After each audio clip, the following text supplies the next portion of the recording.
So another thing we might want to find out when we have two coordinates is a midpoint. So a midpoint is just the coordinate that's halfway between the 2 points. So let's say I have this point here, and that's 2, 3. And then I have this point here, and we'll call that, I don't know, 1.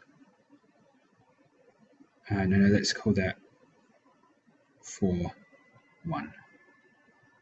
And that would be on our number plane, so something like that, etc., etc. Okay. The importance here is not this graph. The point is the midpoint is the halfway point along this line.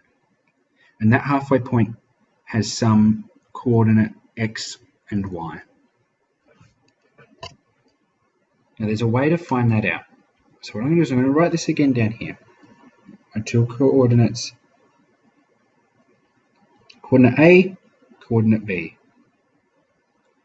They're my two coordinates. There is an equation to find the midpoint. Now the midpoint we call M. And the equation is sort of like an equation. I'm trying to find an x coordinate and a y coordinate. So all I have to do is go x1 at x2 divided by 2. That's our x value. Then our y value will be y1 and y2 over 2.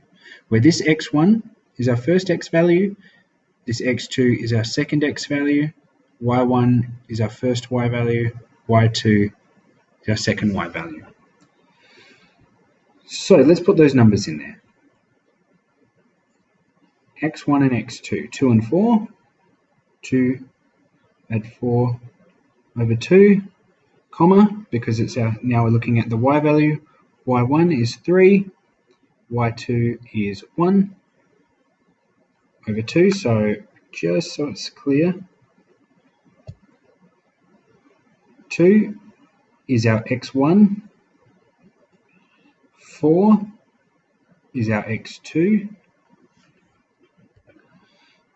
3 is our y1, 1 is our y2. So now all I have to do is evaluate these two. So I go 2 add 4 is 6, divided by 2 is 3, then 3 add 1 is 4, divided by 2 is 2. So the coordinates of the midpoint are 3, 2. X equals 3, y equals 2. And there's the answer. So all you have to do, remember this formula, which I've given to you, should be in your book. Sub in the numbers, x1, x2, y1, y2. Carry out these operations, and you end up with an x and a y.